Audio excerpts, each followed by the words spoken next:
ఇప్పుడు ఉల్లిపాయలు ఫ్రై చేసుకుందాము. మామూలుగా అయితే మనకి కట్టెల పొయ్యి అయితే నిప్పుల్లో కాల్చుకుంటే చాలా బాగుంటాయి, కానీ గ్యాస్ మీద కాల్చుకోకూడదు. ఒకటి కాల్చినా కూడా అవి బాగుంటాయి, సరిగ్గా పైన మడితే లోపల పచ్చి ఉంటుంది. అందుకే కొంచెం పచ్చివాసన పోయేదాకా నూనెలో ఫ్రై చేద్దాం ఉల్లిపాయని. నేనైతే పెద్ద సైజు ఉల్లిపాయలు 2 తీసుకున్నా. అంటే మనకి వెయిట్ లెక్కలో చూడాలంటే 150 గ్రాములు ఉంటాయి అనుకుంటా. కొంచెం జీలకర్ర, కొన్ని ధనియాలు, అలాగే ఒక 10 అన్ని మెంతులు. అంటే మనం మసాలా వేస్తున్నాం కదా, ఇప్పుడు ఎందుకు అనుకుంటారేమో, దీంట్లో కూడా వేయాలన్నమాట. అప్పుడే ఆ ఉల్లిపాయలకి ఆ ఫ్లేవర్ బట్టి బాగుంటుంది, పులుసు బాగుంటుంది. లాగ్ అయినా సరే స్కిప్ చేయకుండా చూస్తేనే మీరు పర్ఫెక్ట్ చేపల పులుసు నేర్చుకోగలుగుతారు. సరేనా? మీరు ఒక్క నిమిషం ఇట్లా మీరు ఒక 10 సెకండ్లు మీరు స్కిప్ చేసినా కూడా ఏదో ఒక ఇంపార్టెంట్ అయిన విషయం అయితే మిస్ అవుతారు. అందుకే స్కిప్ చేయకుండా వీడియో మొత్తం చూడండి లాస్ట్ వరకు. ఇప్పుడైతే కొంచెం సాల్ట్ మనం ఆల్రెడీ చేప ముక్కల్లో వేసుకున్నాము, చింతపండు పులుసులో వేసుకున్నాము, ఇప్పుడు ఉల్లిపాయలో కూడా వేసుకుంటున్నాము. అందుకే సాల్ట్ చూసి జాగ్రత్తగా వేసుకోవాలన్నమాట. మర్చిపోయి బరువున దేంట్లోనే 2 స్పూన్లు వేసామనుకో కూర మొత్తం డస్ట్బిన్ అవుద్ది. అన్నిట్లలో కొంచెం కొంచెం వేసుకొని చూసుకోవాలన్నమాట. ఇప్పుడు దీన్ని ప్లేట్ పెట్టి ఒక 10 నిమిషాలు వదిలేస్తే మంచిగా పచ్చివాసన పోయి మగ్గుతాయి.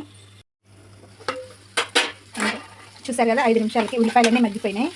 ఇప్పుడు మనం వీటిని చల్లార్చుకొని మంచిగా మెత్తగా పేస్ట్లా గ్రైండ్ చేసుకోవాలి.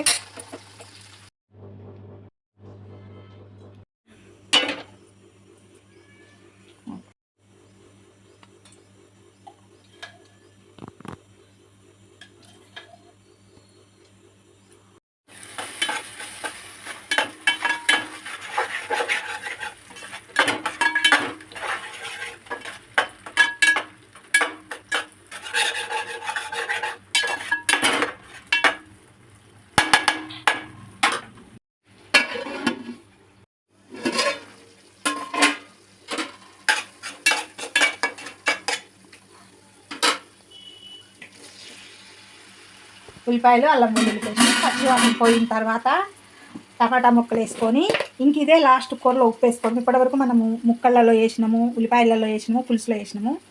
లాస్ట్ కొంచెం టమాటా ముక్కలలో వేసి బాగా పేస్ట్ టమాటా ముక్కలు బాగా కలిసేటట్టు కలుపుకొని సిమ్లోనే ఇవన్నీ బాగా మెత్తగా గుజ్జులా కావాలన్నమాట. అప్పుడే కూరలో బాగా గ్రేవీ ఉంటుంది. లేకపోతే దెబ్బలు ఒక సైడ్కి, నీళ్ళకి ఒక సైడ్కి కాలువలా కపారుద్ది.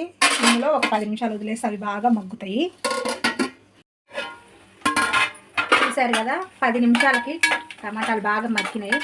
అంటే నేను మధ్య మధ్యలో వచ్చి కలబెట్టినాలండి. ప్రతిసారి మీకేం చూపించాలి, మీరు అనుకుంటారు కదా, అబ్బా ప్రతిసారి దీని ఎంట్రీ ఏందిరా చారీ అన్నట్టు మీరు అలా ఫీల్ అవ్వకూడదని నేను ప్రతిసారి ఎంట్రీ ఇవ్వలేదు. కొంచెం పసుపు, కారం కూడా చూసేసుకోవాలి. ఎందుకంటే ఆల్రెడీ మనం ముక్కల్లో 1 స్పూన్ వేసినాం కాబట్టి ముక్కలకు ఆల్రెడీ పసుపు కారం పట్టుంటుంది. ఇప్పుడు ఓన్లీ పులుసులోకి సరిపడా కారం వేసుకోవాలి.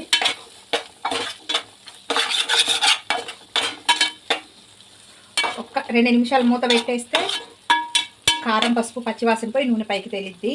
అప్పుడు మనం పులుసు పోసుకుందాం. 100 గ్రాముల చింతకాయలు శుభ్రంగా కడుక్కొని ఇట్లా ఈనెలు తీసుకొని కొన్ని వాటర్ పోసుకోవాలి. చూసారా, చింతకాయలు పొంగు బట్టి ఉడుకుతున్నాయి. ఒక 10 నిమిషాలు ఉడికిన తర్వాత వాటిని మనం పులుసు తీసేసుకుందాం. చూసారా, మన చింతకాయలు కూడా ఉడికిపోయినాయి అన్నమాట. పొట్టు కూడా అటంటే అదే ఊడిపోతుంది. వీటిని చల్లారి పెట్టుకొని మనం పులుసు తీసుకుందాం. చూసారు కదా, ఇవి మనం ఉడకబెట్టుకున్న చింతకాయలు బాగా ఉడికిపోయినాయి.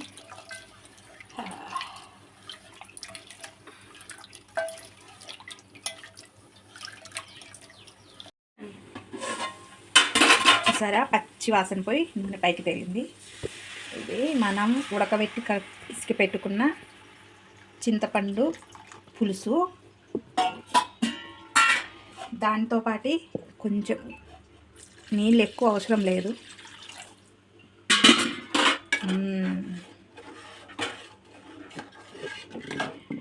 ఆకులేంటి, మీరేం కరివేపాకు ఏం వేయలేదు కదా అనుకుంటున్నారేమో. అదైతే కొత్తిమీర ఆకులు. నేను టమాటాలతో వేయాల్సింది, అది ఆ వీడియో స్కిప్ అయింది, అందుకే కనిపించలేదు. టమాటాలతో పాటే కొత్తిమీర కూడా వేసుకొని ఉడకబెట్టుకుంటే మంచి ఫ్లేవర్ వస్తుంది. అప్పుడప్పుడు కొన్ని మాటలు మిస్ అవుతుంటాయి, మీరు ఎక్కువ సీరియస్గా తీసుకొని నవ్వుకోమాకండి, అర్థం చేసుకోండి ఆ మాట వెనక అంతరార్థమైందా అని. ఓకేనా? చూసారు కదా, ఈ థిక్నెస్ ఉంటే చాలు పులుసు. మూత పెట్టుకొని ఒక పొంగు వచ్చిన తర్వాత చేప ముక్కలు వేసుకోవాలి. ఇవైతే 2 కిలోల బొచ్చ చేపలు చూసారు కదా, మొత్తం ఇప్పుడే క్లీన్ చేసిన.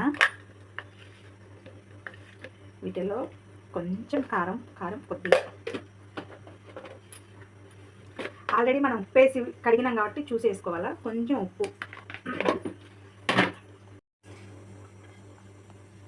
కొంచెం ఆయిల్ వేసి బాగా ముక్కలకు పట్టేటట్టు కలిపేసుకోవాలి. పసుపు అవసరం లేదు అన్న.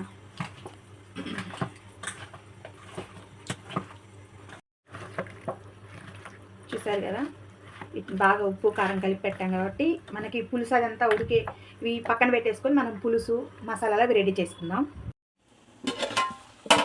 చూసిండ్రా, పులుసు బాగా మసులుతుంది. ఇప్పుడు మనం కలిపి పెట్టుకున్న చేప ముక్కల్ని ఒక్కొక్కటిగా బర్రస్సగా పెట్టేసుకోవాలన్నమాట. నాకు తెలుసులేరా.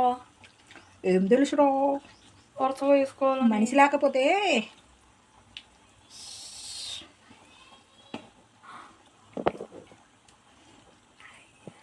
జగన్ రో.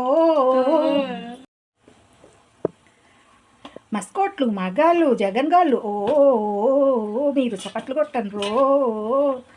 నిజం చెప్తున్నా ఫ్రెండ్స్, ఎక్కడికి వెళ్ళినా ఏ పని చేస్తున్నా ఈ పాట అయితే మైండ్లో నుంచి వెళ్తలేదు. ఇన్స్టాగ్రామ్ ఓపెన్ చేసిన, ఫేస్బుక్ ఓపెన్ చేసిన ఇదే పాట వస్తుంది. అది విని విని విని విని నా మైండ్కి నాకు తెలిసి ఇంకో 2-3 నెలలు నా నోట్లో నుంచి ఆ పాట పక్కకి వెళ్ళిపోదేమో, అది పరిస్థితి. సరే కానీ చూసారు కదా, చేప ముక్కలన్నీ ఇట్లా అడ్జస్ట్ చేసుకొని ఓ 10 నిమిషాలు హై ఫ్లేమ్ మీద ఉడకనిస్తే కొంచెం దబ్బలు మగ్గుతాయి కదా, కుంగుతాయి. అప్పుడు మనం మసాలా పొడి వేసుకుందాం.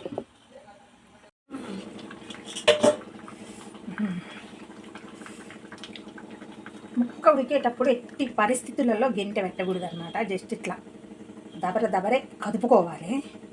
గెంటె పెడితే ముక్క మొత్తం చిదురైపోతుంది. ఇంకో విషయం మీకు ఖచ్చితంగా చెప్పాలి, మనము చేపల కూర చేసేటప్పుడు ఖచ్చితంగా ఇట్లా చలాకు లాంటిదే తీసుకోవాలి. మనం గుంతగరిటె లాంటిది తీసుకుంటే మొత్తం నుజ్జు అయిపోద్ది.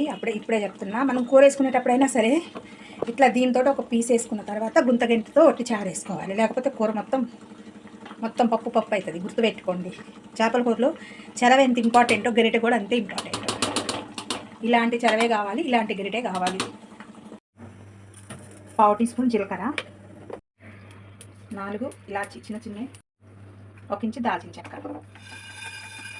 మళ్ళీ చెప్తున్నా, చేపల కూర రుచి మొత్తం చేపలనే కాదు, చికెన్ అయినా మటన్ అయినా చేపలైనా మెయిన్ ఈ మసాలా ఇంగ్రీడియంట్స్లోనే ఉంటుంది. మనం పైన ఎన్ని వేసినా సరే ఇవి కరెక్ట్గా వేసుకుంటేనే కూర అనమాట. ఇవన్నీ ఉంటేనే చేపల కూరకు ఇంకొక మెట్టు పైకి ఎక్కుతుంది. మనం ఏదో ధనియాల పొడి వేసిన అయిపోద్దంటే అవదన్నమాట. బాగా సన్న మంట మీద నిదానంగా వేసుకోవాలి. కమ్మట వాసన వస్తుంది మనకి వేగేటప్పుడు. ఆ వాసనతోనే తెలిసిపోయింది మనకి మసాలాలు వేగినాయి అని చెప్పి.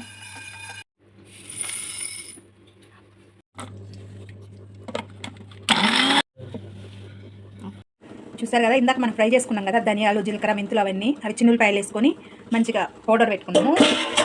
చేపల కూరలో అయితే మనకి కొబ్బరి అవసరం లేదు. చికెన్ మటన్ అయితే వేయాలి కానీ చేపల కూరలో కొబ్బరి అవసరం లేదు. ఇంకెవరైనా వేసుకుంటారో నాకు తెలియదు కానీ నేనైతే వేయను అదనమాట. మొత్తం వేసేసిన. ఇప్పుడు దీన్ని ఇట్లా మసాలా పొడి అంతా కలిసిపోయేటట్టు కలుపుకోవాలి.